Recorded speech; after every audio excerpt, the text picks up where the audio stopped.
Hello and खुश आमदेद। World health organisation एक बैनुल अक़वामी इदारा है। ये पूरी दुनिया में लोगों की सेहत को बेहतर बनाने के लिए काम करता है। ये हर उम्र की ख़वातीन और बच्चों के लिए सख्त मेहनत करते हैं। ये अक़वाम मुत्तहिदा का एक एजेंसी है और इसको अप्रैल 1948 को अमल में लाया गया। WHO के कामों के सिलसिले में उन्होंने एक WHO लेबर केयर गाइड बनाई है। इस गाइड से ख़वातीन की मदद की जा सकती है जब वो बच्चे की पैदाइश से गुजर रही हों। आज हम ये बताएंगे कि आप अपने लेबर केयर गाइड को किस तरीके से इस्तेमाल कर सकते हैं।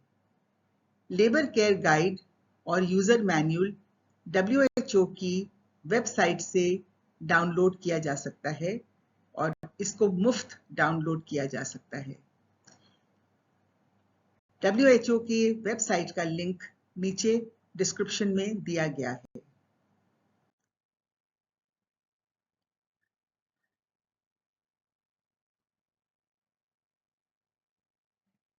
WHO लेबर केयर गाइड ज़चगी के दौरान रिकॉर्ड रखने का एक ज़रूरी और बेहतरीन तरीका है। इस तरीके को हर तरह के अस्पतालों में या क्लिनिक में इस्तेमाल किया जा सकता है और इसके अंदर जितने भी लोग ज़चगी के दौरान औरत का ख्याल रख रहे हैं वो इससे समझ सकते हैं और इसके ज़रिए से औरत का बेहतर तरीके से ख्याल रख सकते हैं। इसमें डॉक्टर्स और नर्सेज भी शामिल हैं।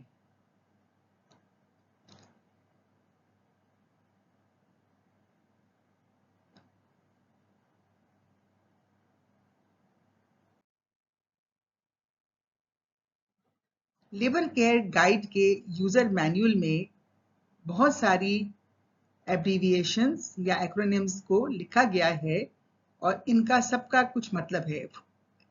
मसलन BPM का मतलब है बीट्स पर मिनट। लिहाजा अगर कोई भी लेबर केयर गाइड को उठाए और उसको पढ़े तो हमेशा BPM का मतलब होता है बीट्स पर मिनट। इसी तरीके से DBP का मतलब है डायस्टोलिक ब्लड प्रेशर, तो वहां पे डायस्टोलिक ब्लड प्रेशर की रिकॉर्डिंग होगी।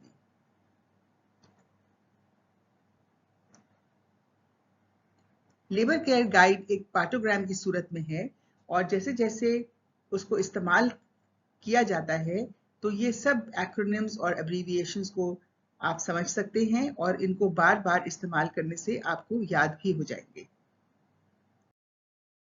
इस लेबर केयर गाइड को, जो कि एक पार्टोग्राम की सूरत में है, हर वो इंसान इस्तेमाल करता है जो ख़वातीन को ज़चगी के दौरान निगहदाश्त करता है।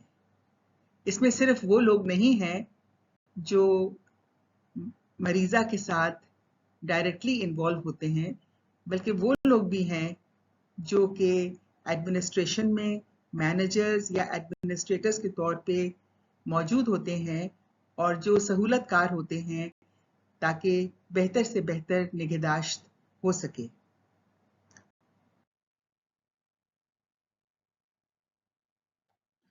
हम ये कह सकते हैं कि लेबर केयर गाइड ज़चगी के दौरान औरतों के लिए इस्तेमाल की जाती है। अगर किसी औरत को बहुत हाई रिस्क कैटेगरी में हम डालते हैं, मसलन अगर उसको प्री क्लैम्शिया या एक्लैम्शिया है या उसको डायबिटीज़ है या उसको एब्रप्शो प्लेसेंटा है या प्लेसेंटा प्रीविया है, तो फिर ये लेबर केयर गाइड ऐसी औरतों की डायरेक्टली मदद नहीं कर सकती और उसके लिए किसी सीनियर इंसान को उसमें केयर में इन्वॉल्व होना पड़ता है। इस लेबर केयर गाइड के पार्टोग्राम को हम उस वक्त इस्तेमाल करना शुरू करते हैं जब औरत active phase of first labour में दाखिल होती है और ये जो है active phase of first labour जब सर्विक्स या बच्चेदानी का मूल 5 सेंटीमीटर डायलेट हो चुका होता है तो हम ये कहते हैं कि ये फर्स्ट स्टेज ऑफ लेबर में दाखिल हो गई है। लेबर केयर गाइड को आप तमाम लेवल ऑफ हॉस्पिटल्स में या क्लिनिक्स में या सेंटर्स में इस्तेमाल कर सकते हैं। अगर हम ये सवाल करें कि लेबर केयर गाइड का इस्तेमाल करने का क्या फ़ायदा है, तो इसका जवाब ये है कि सबसे पहले लेबर और बच्चे की पैदाइश के दौरान एक एहतराम का माहौल पैदा किया जाता है। नंबर 2, बेहतर लेबर के और सपोर्ट और निगहदाश्त और बेहतर नताइज का बायस बनती है। नंबर 3, होने वाले बच्चे की सेहत का ज़्यादा दुरुस्त अंदाज़ा लगाया जाता है। नंबर 4, हामला औरत की और लेबर के दौरान की पेशरफ्त का ज़्यादा दुरुस्त अंदाज़ा लगाया जाता है। नंबर 5, बर वक्त शवाहिद पर मबनी मुदाखलात की जा सकती हैं। नंबर 6, दूसरे मरहले के दौरान देखभाल की दस्तावेजात को लिखा जाता है। और नंबर 7, ज़्यादा बेहतर तरीके से आप अपने काम की ऑडिट कर सकते हैं और ये बता सकते हैं कि क्या लेबर के दौरान निगहदाश्त सही तरीके से हो रही है या नहीं। ये तस्वीर लेबर केयर गाइड के पार्टोग्राम की है और आमतौर पे इसको एक A3 साइज के पेज पे प्रिंट आउट निकाला जाता है। इस लेबर केयर गाइड की 7 मुख्तलिफ खाने हैं, 1, 2 से लेकर 7 तक खाने हैं। सबसे ऊपर औरत का नाम और उसकी कुछ खसूसियात को बयान किया जाता है और सबसे इम्पोर्टेंट यहाँ पे लिखा जाता है कि हाई रिस्क फैक्टर्स क्या हैं। इसको लिखने का मकसद ये है कि जो भी पेशेंट को देखने आए, चाहे वो नर्स हो, चाहे वो डॉक्टर हो, चाहे उसका ओवर के हो देने के बाद शिफ्ट खत्म हो गई हो और दूसरा डॉक्टर आए, वो सब ये देख सकते हैं कि इसके हाई रिस्क फैक्टर्स क्या हैं और इसको मलहूज़े नज़र रखते हुए मरीज की निगहदाश्त की जाती है। सेक्शन 2 के अंदर ये सेक्शन 2 से लेकर और सेक्शन 7 तक मुख्तलिफ मुशाहिदात को लिखा जाता है। क्या औरत के साथ कोई है, उसका ब्लड प्रेशर, उसका पल्स, हर चीज़ को यहाँ पे लिखा जाता है।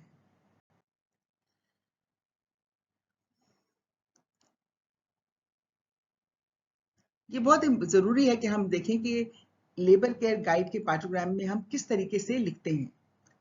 तो इसमें 3 तरीके से लिखा जाता है। या तो एक एक्चुअल नंबर लिखा जाता है, जैसे कि अगर आपने मरीज की नब्ज को काउंट किया या उसकी पल्स को काउंट किया और उसकी पल्स जो है वो 80 है, तो हम एक्चुअल नंबर लिखेंगे।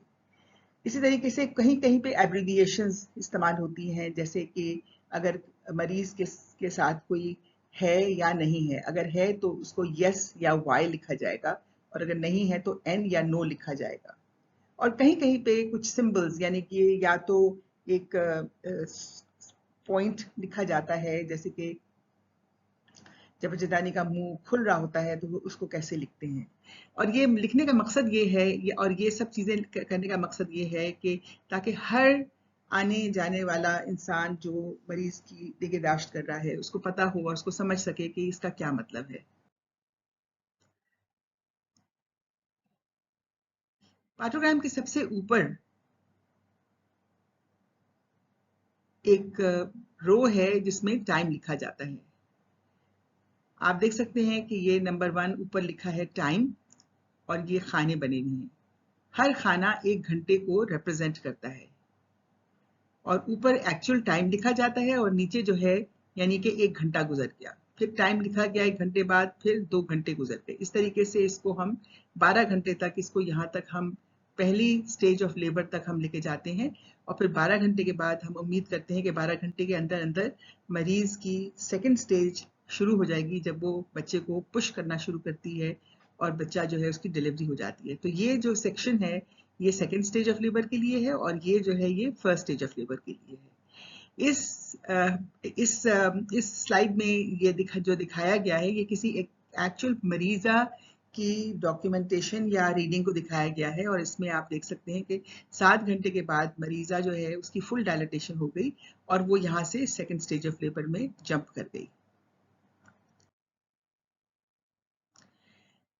ये सेक्शन 1 का थोड़ा डिटेल बताया गया है, जिसके अंदर नाम, पैरिटी यानी कि कितने उसके बच्चे पैदा हुए हैं, चाहे वो मरे हुए हों या जिंदा हों, लेकिन कितने बच्चे हुए हैं। अगर उसका अबॉर्शन हुआ है या मिस कैरेज हुआ है या इस्तेकात हमल हुआ है तो वो इसमें नहीं आता।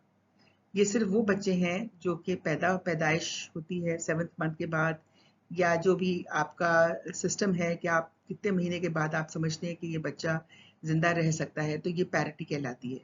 किस वक्त हमल किस वक्त शुरू हुआ और ये एक्टिव लेबर की डायग्नोसिस की टाइम डेट क्या थी और टाइम क्या था, और एमनियोटिक मेम्ब्रेन्स कब रप्चर हुई हैं, उनका डेट क्या है, टाइम क्या है, और रिस्क फैक्टर्स यानी क्या खतरे की अलामात है इस मरीज के अंदर, वो सब यहाँ लिखी जाती हैं। और इसके नीचे आपका कॉलम है जिसमें आप टाइम लिखते हैं, और टाइम के साथ साथ आप यहाँ देखते हैं कि ये एक्टिव फर्स्ट स्टेज है और ये सेकंड स्टेज है।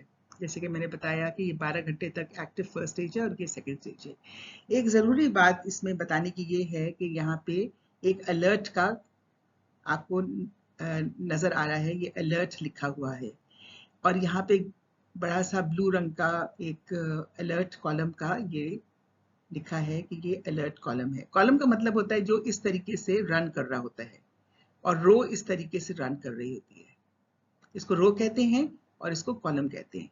इसका मतलब है कि आगे जाके आप देखेंगे कि हर सेक्शन के अंदर इस अलर्ट के नीचे की जो हिस्से हैं उसमें लिखा गया है कि एक कौन सी वो ऐसी मुशाहिदा है या ऐसी कौन सी डॉक्यूमेंटेशन है या ऐसी कौन सी मेजरमेंट है जिसमें मरीज को देखने वाले को अलर्ट हो जाना चाहिए कि कोई ना कोई इसमें चीज़ स्मूथली नहीं जा रही है, सही तरीके से नहीं जा रही है, इसमें कोई ना कोई प्रॉब्लम हो सकती है, और इसके लिए जो है आपको किसी सीनियर पर्सन को इन्वॉल्व करना है।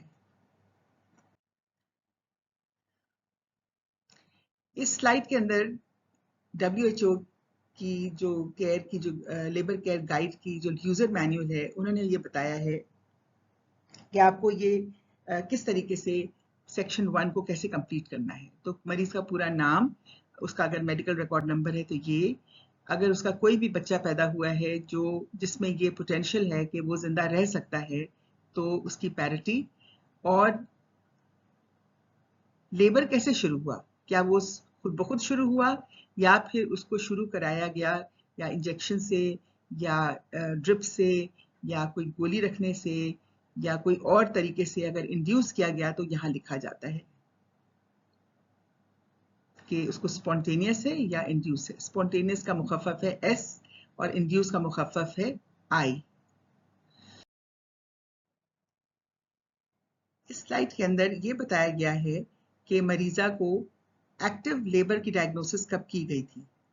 एक्टिव लेबर का मतलब है कि 5 सेंटीमीटर सर्वाइकल डायलिटेशन, यानी कि बच्चेदानी का मुंह 5 सेंटीमीटर तक जब खुल जाता है तो हम कहते हैं अब पेशेंट की एक्टिव लेबर में है।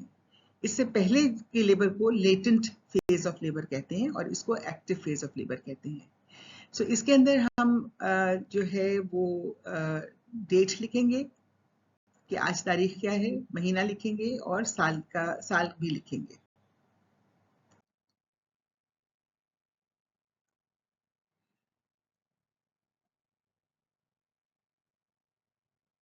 ये मजीद गाइडेंस है कि सेक्शन 1 को कैसे आप कंप्लीट करें। रप्चर्ड मेम्ब्रेन्स का मतलब कि जब एमनियोटिक मेम्ब्रेन्स को जो रप्चर हो जाती हैं, या तो वो खुद ब खुद रप्चर हो जाती हैं या फिर वो आप उनको आर्टिफिशियली रप्चर करते हैं। तो जो भी जैसा भी है, लेकिन किस डेट पे हुआ और किस टाइम पे हुआ, और अगर मरीज को ना पता हो किस वक्त हुआ था, यानी वो घर से ही करके लेके आई है, तो फिर हम अननोन या यू लिख देते हैं। और रिस्क फैक्टर्स जैसे कि बताया गया है कि कोई भी ऑब्स्टेट्रिक्स का, मेडिकल का या सोशल रिस्क फैक्टर है तो वो इसको यहाँ पे खास तौर पे बड़े बड़े अल्फाज में लिखा जाता है।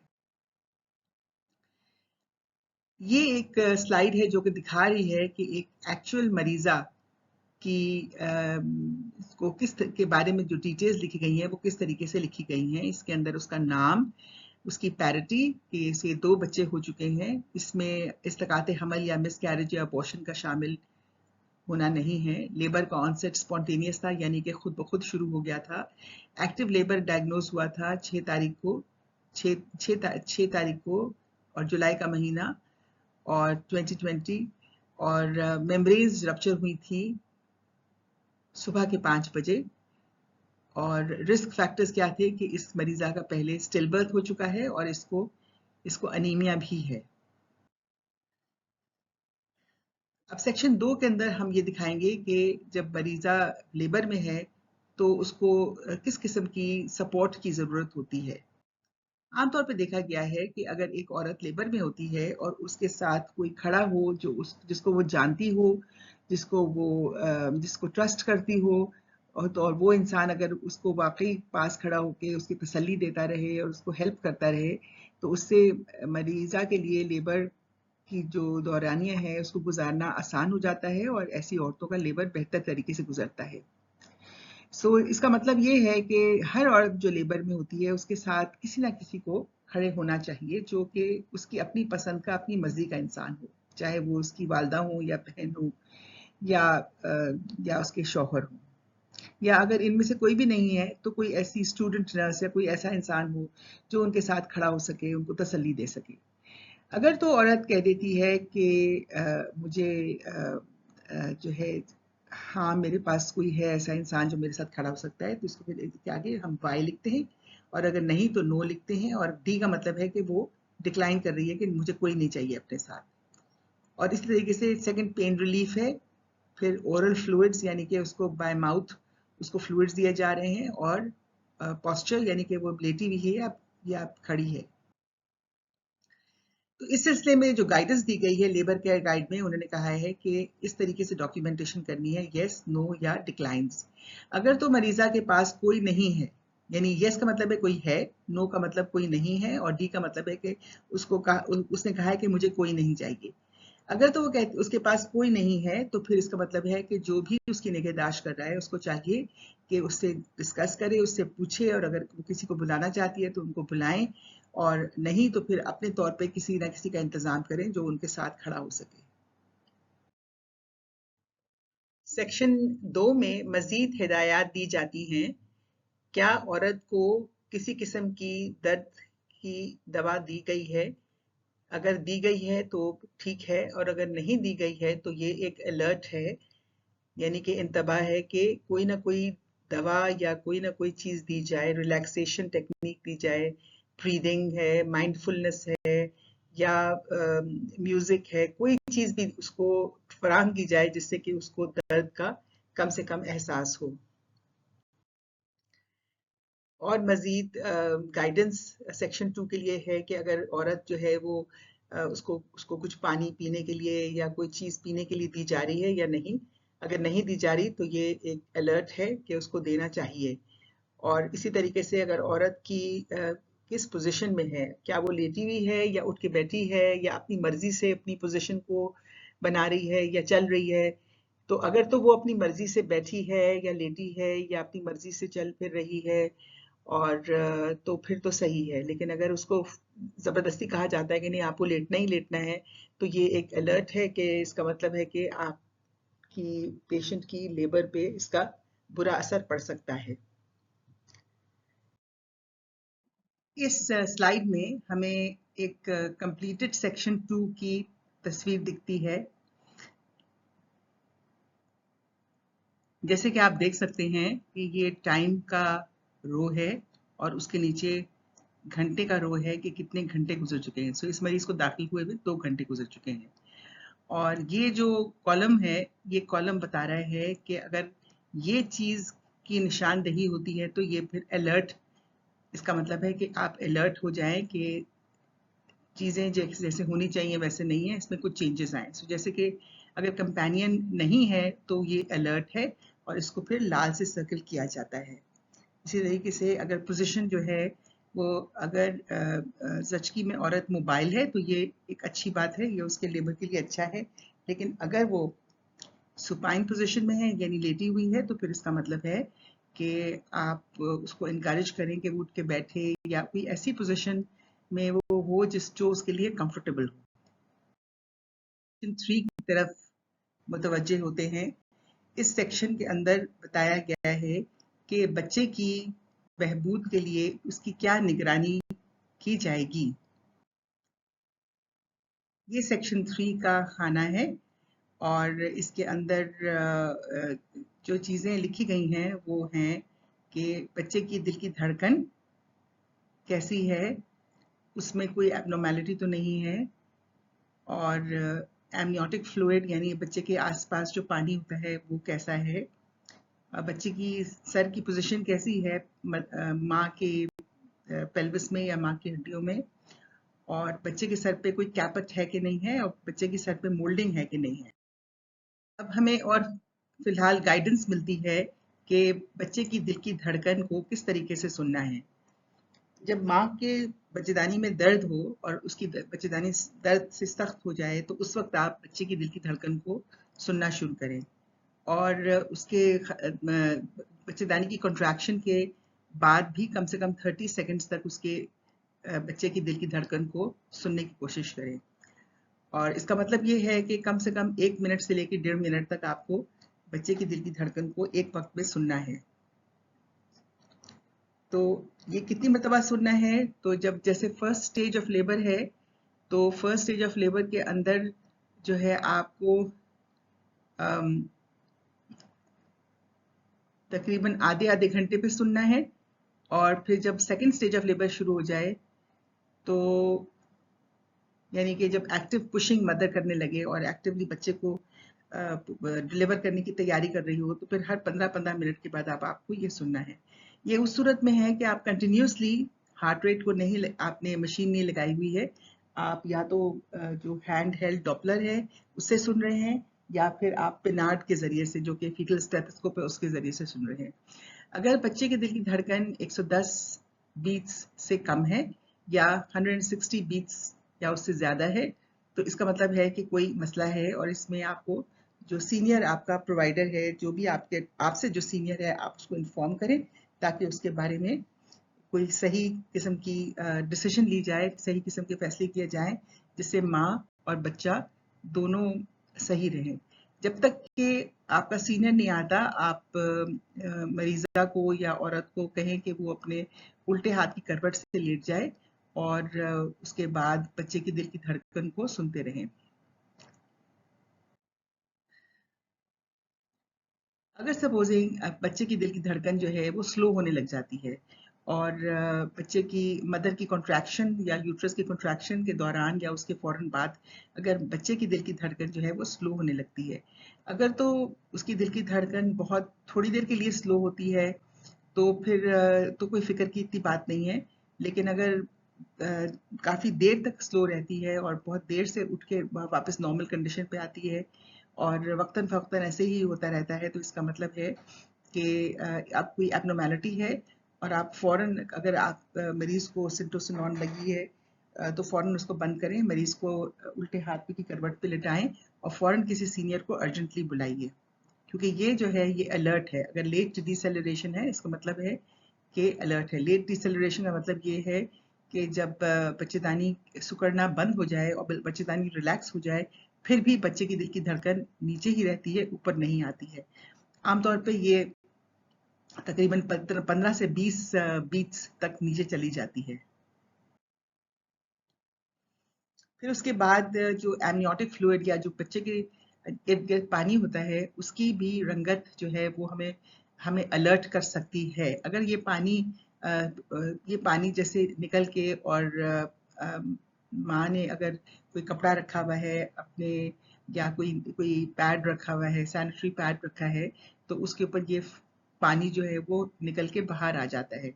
अब ये पानी जो है ये उस सूरत में आता है जब मेम्ब्रेन्स रप्चर हो चुकी होती हैं। अगर ये पानी जो है वो हल्के हल्के पीले रंग का या हल्के हरे रंग का है और वो ज़्यादातर पानी है, तो फिर इसका मतलब है ये इतना ज़्यादा फिक्र की बात नहीं है। लेकिन अगर ये पानी बहुत थिक हो जाता है और बिल्कुल ग्रीन रंग का हो जाता है, तो फिर इसका मतलब है कि ये कोई फिक्र की बात है, क्योंकि बच्चा, इसका मतलब है कि बच्चे को ऑक्सीजन नहीं मिल रही और बच्चे को जितनी जल्दी हो सके उसको डिलीवर कराना चाहिए।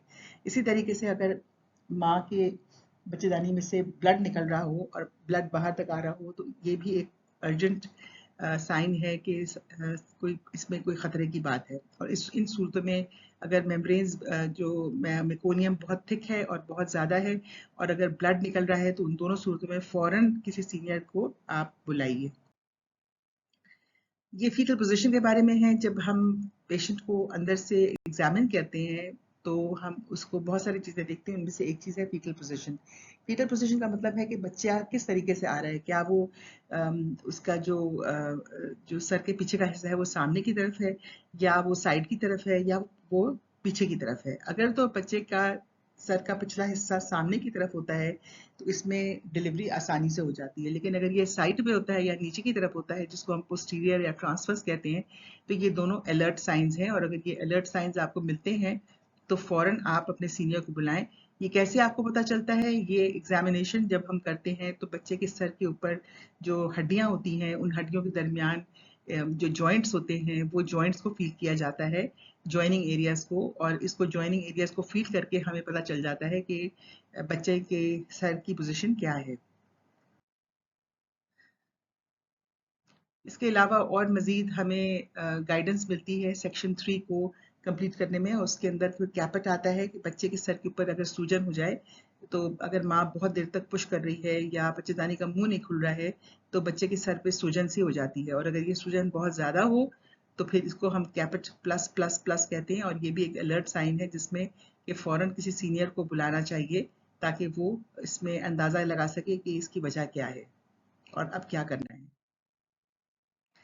मोल्डिंग का मतलब है कि जैसे बच्चे की सर की हड्डियां हैं वो बहुत नाजुक होती हैं और आपस में अभी पूरी तरीके से जुड़ी हुई नहीं होती। तो जब बच्चे का सर जब माँ की हड्डियों के दरमियान से गुजर रहा होता है और अगर जगह बहुत तंग हो या अगर पोजीशन सही नहीं हो तो ये हड्डियां एक दूसरे के ऊपर से चढ़ जाती हैं और इसको मोल्डिंग कहा जाता है। तो मोल्डिंग के 3 होते हैं, ग्रेड्स होते हैं, 1+, 2+ और 3+। अगर 3+ होता है ग्रेड, यानी कि हड्डियां इतने सख्त तरीके से एक दूसरे पे चढ़ गई हैं कि वो वापस नॉर्मल पोजीशन पे नहीं आ रही हैं, तो इस सूरत हाल में अगेन हमें ये अंदाज़ा लगता है कि शायद बच्चे को तकलीफ हो रही है, बच्चे का सर निकल नहीं पा रहा है। और इसमें अगेन आप अपने सीनियर को इन्वॉल्व करें ताकि वो इसको आके देखें और वो अपने एक्सपीरियंस से और अपनी नॉलेज से इसका फैसला करें। ये एक सेक्शन है जिसमें दिखाया गया है कि एक लेबर सेक्शन 3 को कंप्लीट किया गया है। ये सेक्शन जो है ये सेक्शन 3 है जिसमें बच्चे के बारे में इंफॉर्मेशन को डाला गया है। इसमें आप अगर देखें तो ये ऊपर का जो है ये सपोर्टिव केयर है, मदर के लिए सपोर्ट है जो हमल के दौरान होता है या प्रेगनेंसी के दौरान या लेबर के दौरान होता है, और ये पूरे ऊपर के ऊपर टाइम है। और ये हमने जैसे पहले कहा ये अलर्ट अलर्ट है। और ये जो है बेसलाइन हार्ट रेट है, ये फीटल हार्ट रेट डिसेलरेशंस है, ये इर्द गिर्द का पानी या एमनियोटिक फ्लूइड है, ये बच्चे की सर की पोजीशन है, और ये कैपेट और ये मोल्डिंग। तो आप ये देख सकते हैं कि अगर फीटल पोजीशन पोस्टीरियर या ट्रांसवर्स है तो इसका मतलब ये अलर्ट है, और अलर्ट इन्होंने यहाँ पी लिख के और इसके ऊपर सर्कल बना दिया है, लाल रंग का दायरा। मकसद ये है कि ये इसमें कोई सीनियर के इन्वॉल्वमेंट की ज़रूरत है, उनको बताने की ज़रूरत है। अब हम आते हैं उस सेक्शन में जहाँ पे ये बताया जाता है कि माँ को किस तरीके से देखभाल की जाती है लेबर के दौरान। अब हम सेक्शन 4 की तरफ आते हैं। इस सेक्शन में हम माँ या औरत की जो रिकॉर्डिंग है और उसकी देखभाल और उसकी बेहतरी के लिए हम यहाँ पे रिकॉर्डिंग्स करते हैं। अब ये रिकॉर्डिंग्स में पल्स, ब्लड प्रेशर वगैरह और टेम्परेचर आता है। ये इसके अलर्ट कॉलम है, और हर चीज़ जैसे पल्स है तो पल्स यहाँ पे रिकॉर्ड होगी, और इस तरीके से ब्लड प्रेशर, टेम्परेचर वगैरह। और ये सेकंड स्टेज का सेक्शन है। अगर सपोजिंग के माँ की पल्स जो है वो 60 से कम है या 120 से ज़्यादा है, 60 यानी पर मिनट, या 120 या 120 से ज़्यादा पर मिनट, तो आप कम से कम माँ की पल्स जो है वो एक पूरे मिनट तक लें, 15 सेकंड या 30 सेकंड तक ना लें, फुल 1 मिनट तक लें। और ये जो पल्स है ये इसको हमें कितना कितना मरतबा रिकॉर्ड करना पड़ता है, तो अगर तो नॉर्मल पल्स है तो फिर तो एवरी 4 आवर्स करते हैं, लेकिन अगर पल्स एबनॉर्मल है तो फिर 15-15 मिनट के बाद आपको ये पल्स देखनी पड़ेगी। इस स्लाइड में हमें ये गाइडेंस मिलती है कि मदर का ब्लड प्रेशर किस तरीके से लेना है। कोशिश करें कि जब माँ का ब्लड प्रेशर लें तो वो बैठी हुई हो, चाहे बिस्तर पे या कुर्सी पे, और लेटी हुई ना हो। जब हम ब्लड प्रेशर लेते हैं तो फिर सिस्टोलिक ब्लड प्रेशर और एक डायस्टोलिक ब्लड प्रेशर की रीडिंग होती है। अगर सिस्टोलिक ब्लड प्रेशर 80 से कम है या 140 या 140 से ज़्यादा है तो फिर इस सूरत में आप अपने सीनियर को इन्फॉर्म करें, क्योंकि ये दोनों सूरतों में कोई प्रॉब्लम हो सकती है। इसी तरीके से अगर डायस्टोलिक ब्लड प्रेशर अगेन बैठने की पोजीशन में आप लें, और अगर डायस्टोलिक ब्लड प्रेशर 90 या 90 से ज़्यादा है तो फ़ौरन आप अपने सीनियर जो है उसको इन्फॉर्म करें। इस स्लाइड में हमें गाइडेंस मिलती है कि मदर का टेम्परेचर कैसे लेना है।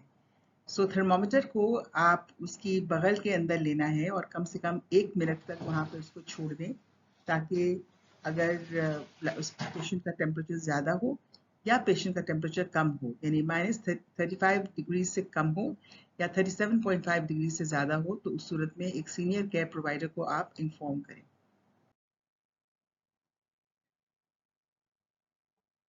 इस सेक्शन के अंदर हम ये देखते हैं कि मदर का यूरिन कैसे टेस्ट किया जाता है और उसका क्या मतलब होता है, और उसमें कोई खतरे की बात हो तो हमें कैसे पता चलता है।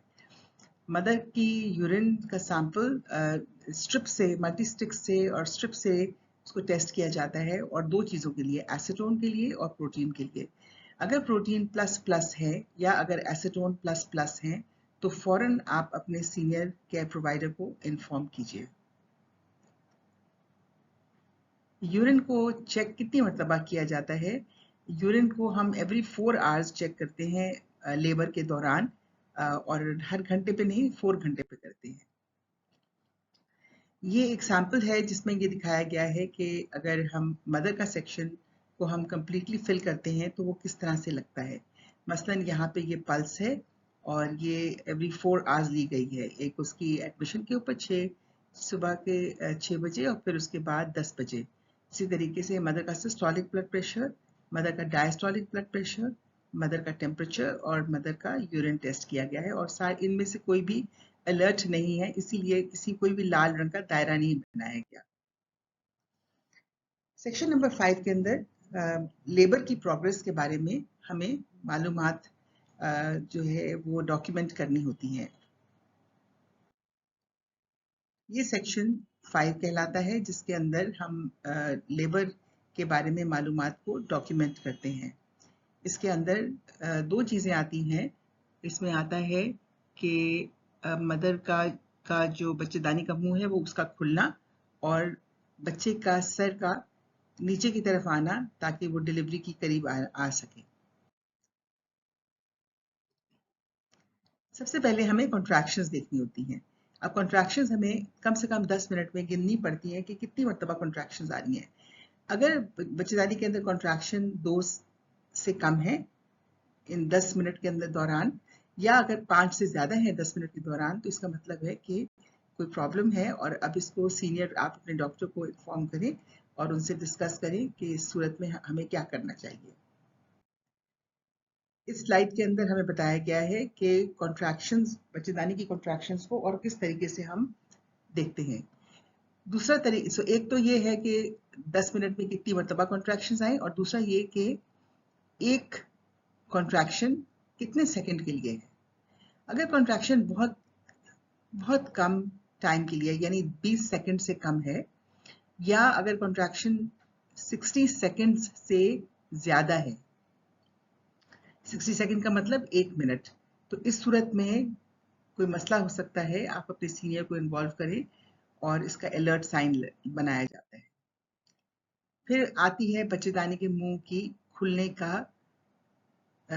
की डॉक्यूमेंटेशन, या उसको अंदाज़ा लगाना और उसको डॉक्यूमेंट करना। चूँकि यहाँ पे बहुत ज़्यादा सही तरीके से नज़र नहीं आ रहा है, इस लिहाजा ये इस कॉलम को हम नेक्स्ट स्लाइड में ज़्यादा डिटेल में देखेंगे। और ये जो कॉलम है ये बता रहा है कि अलर्ट कब होता है, अलर्ट साइन कब होता है, किस सूरत में हम ये कहेंगे कि अलर्ट है।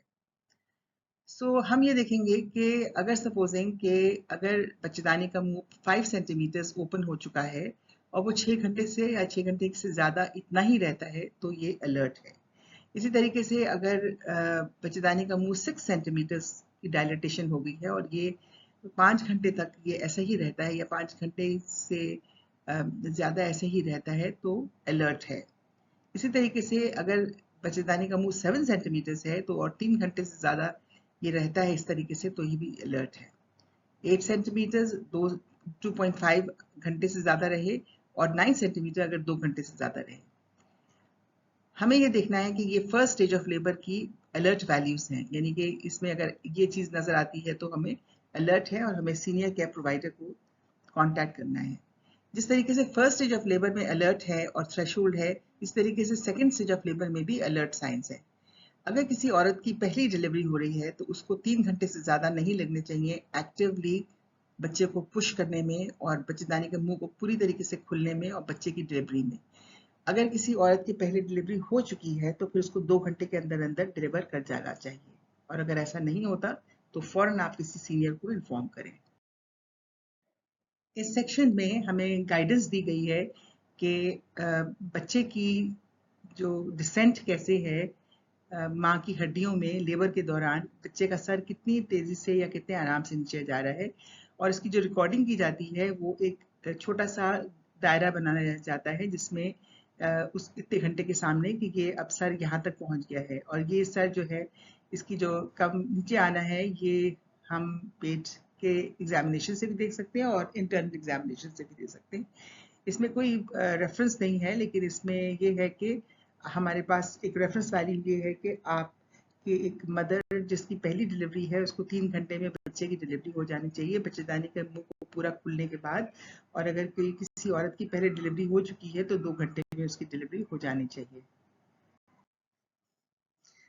इस स्लाइड के दौरान ये बताया गया ये यहाँ पे सर्विक्स का बताया गया है कि सर्विक्स की जो डायलिटेशन है वो किस तरीके से हुई है। तो जैसे कि आप देख रहे हैं कि सर्विस की dilatation at the time of admission जो थी यानी तकरीबन 7 बजे उसकी जो है डायलिटेशन थी 5 सेंटीमीटर्स और फिर उसके बाद जब नेक्स्ट उसको एग्जामिन किया गया जो है तकरीबन 10 बजे 10 के 11 बजे के दरमियान तो उस वक्त बच्चेदानी का मुंह तकरीबन 8 सेंटीमीटर खुल चुका था यानी कि उसका 4 घंटे के अंदर वो सही तरीके से बच्चेदानी का मुंह खुल रहा था और फिर उसके 2-3 घंटे के बाद बच्चेदानी का मुंह पूरी तरीके से खुल चुका था और फिर यहाँ पे आके जो रिकॉर्डिंग है वो ख़त्म हो जाती है और फिर यहाँ पे उसको सेकंड स्टेज में रिकॉर्डिंग को लिया जाता है और यहाँ पे पी का ना मतलब है कि मदर जो है वो पुश कर रही है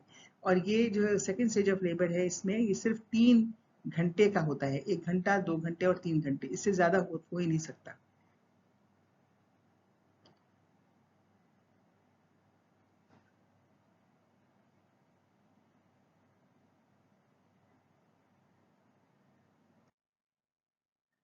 इसके अंदर बच्चे का सर का डिसेंट बताया गया है कि डिसेंट कैसे हो रहा है। ये एरो या आपको छोटा सा एक गोल दायरा नजर आ रहा है, इससे पता चल रहा है कि बच्चे के सर का डिसेंट हो रहा है। तो जैसे कि एडमिशन के टाइम पे बच्चे की सर -4 था और फिर उसके बाद ये 4/5 था। ये 5 सेक्शंस में और 6 सेक्शंस में 0 से ये है, ये 1 2 3 4 5। सो मदर के पेट पे वो 4/5 था और फिर उसके बाद वो 3/5 हो गया, फिर उसके बाद 2/5 हो गया और फिर उसके बाद बच्चा बिल्कुल नीचे की तरफ आ गया और फिर उसके बाद डिलीवरी उसकी हो गई।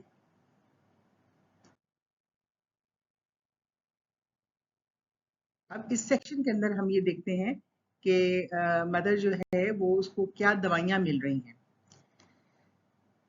सेक्शन 6 कहलाता है और ये दवाइयों का सेक्शन है और इसमें हर रो के अंदर लिखा जाता है कि पेशेंट को अगर ऑक्सीटोसिन मिल रहा है या कोई और मेडिसिन मिल रही है या फिर उसको ड्रिप के जरिए फ्लूइड्स मिल रहे हैं।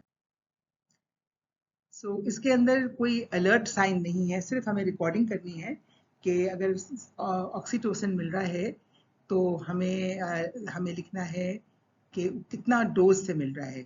और इसकी डोज को जो है वो हम यूनिट्स पर लीटर के हिसाब से लिखते हैं या फिर ड्रॉप्स पर मिनट के हिसाब से लिखते हैं। जो भी हमारा तरीका है लिखने का डेल लेवल में वो हम यहाँ लिख सकते हैं।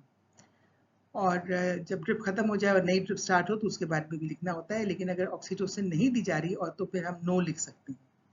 इसके अलावा अगर कोई और मेडिसिन मिल रही है तो उसको भी हमें लिखना पड़ेगा कि कौन सी मेडिसिन है।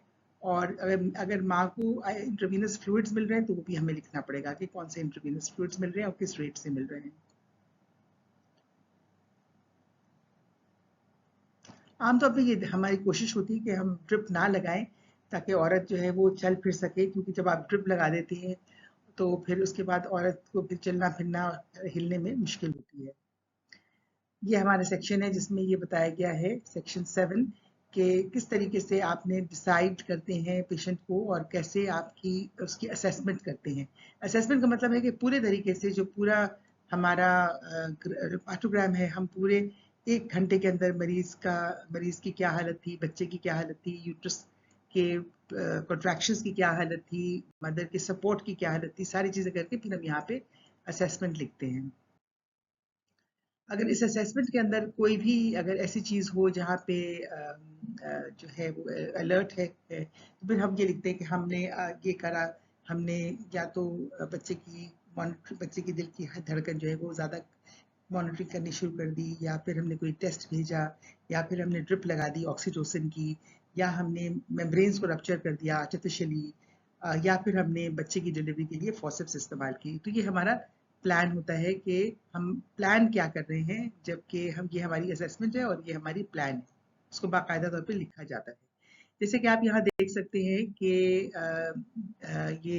ये एक हमारा हमारा है कि मेडिकेशन के बारे में, और फिर उसके बाद ये है असेसमेंट और ये है प्लान। अब यहाँ पे आप देख सकते हैं कि असेसमेंट लिखी है पेन रिलीफ रिक्वायर्ड, तो फिर यहाँ पे उसको पेन रिलीफ दी गई। यहाँ लिखा है कि normal progress, normal progress, normal progress. तो असेसमेंट ये होती है कि इसमें कोई मसला है या प्रोग्रेस सही हो रही है, और ये भी नॉर्मल प्रोग्रेस।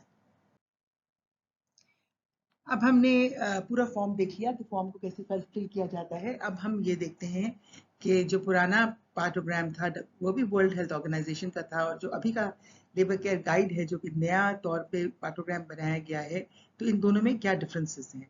सेम चीज़ें क्या हैं? सेम चीज़ें ये हैं कि पहले भी औरत का नाम और उसकी पैरिटी लिखी जाती थी और अब भी लिखी जाती है। पहले भी हम लेबर को प्लॉट करते थे कि लेबर किस तरीके से प्रोग्रेस कर रहा है, बच्चेदानी का मुंह कैसे खुल रहा है, बच्चे का सर जो है वो हड्डियों में किस तरीके से नीचे आ रहा है। लेकिन पहले हम थोड़ा सा डिफरेंट तरीके से करते थे, अब थोड़ा सा डिफरेंट तरीके से करते हैं।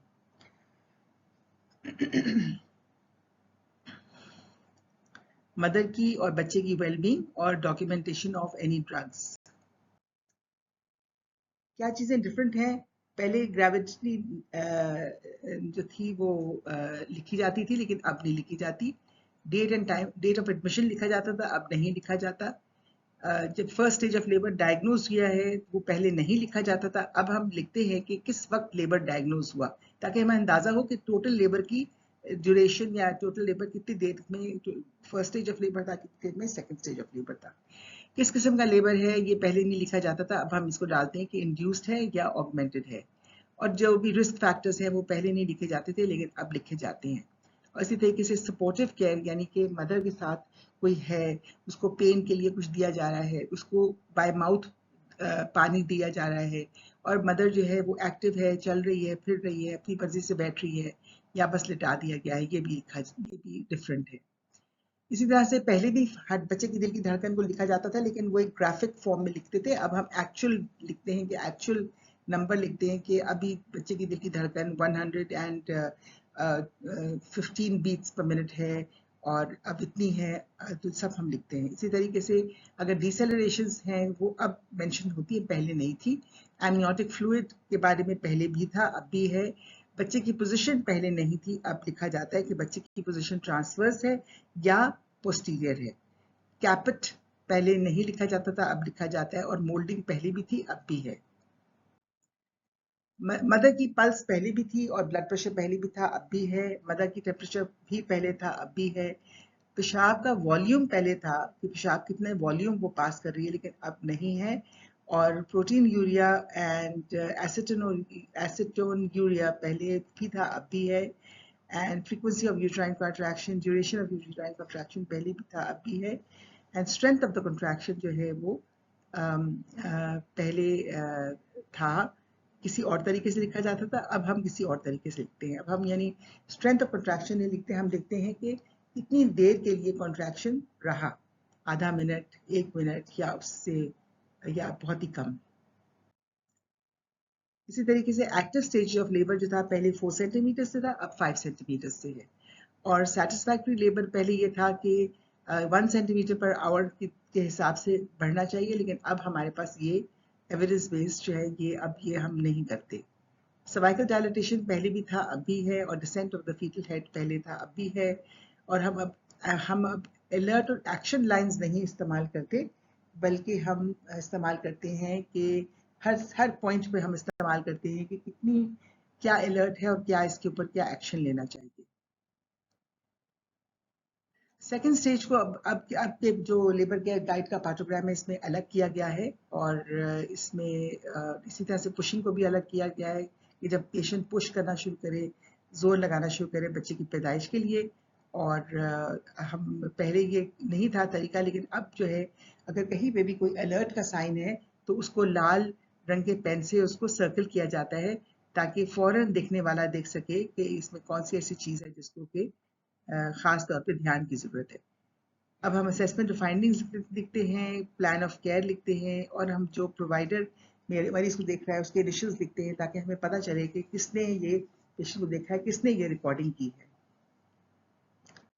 अब हम आखिरी स्लाइड की तरफ आते हैं, तो हम ये देखते हैं कि जो वर्ल्ड हेल्थ ऑर्गेनाइजेशन की लेबर केयर गाइड है, इससे हमें मरीज को देखने में और मरीज को ज़चगी के दौरान और डिलीवरी के दौरान उसकी निगहदाश्त करने में, उसके बच्चे की निगहदाश्त करने में बेहतर तरीके से हमारे पास एक टूल आ गया है। क्योंकि इसमें जैसे ही हम एक ऑब्जर्वेशन करते हैं और उस ऑब्जर्वेशन के अंदर कोई प्रॉब्लम है, तो फ़ौरन ही हम किसी सीनियर को कांटेक्ट कर सकते हैं और फ़ौरन उसकी हम डिसीजन ले सकते हैं कि अब इसको हमें किस तरीके से आगे बढ़ना है। लिहाजा इससे हमें वर्ल्ड हेल्थ ऑर्गेनाइजेशन को और हम जो इसको इस्तेमाल करते हैं, हमें उम्मीद है कि इससे फ़र्क पड़ेगा कि माँओं के लिए भी और बच्चों के लिए भी माएँ ज़्यादा तसल्ली से रहेंगी लेबर के दौरान, और वो ज़्यादा अपने चाइल्ड बर्थ के एक्सपीरियंस को ज़्यादा अच्छा फील करेंगी उसके बारे में, और मदर को और बेबी को कोई नुकसान भी नहीं होगा चाइल्ड बर्थ के दौरान। सुनने का बहुत शुक्रिया। खुदा हाफिज़।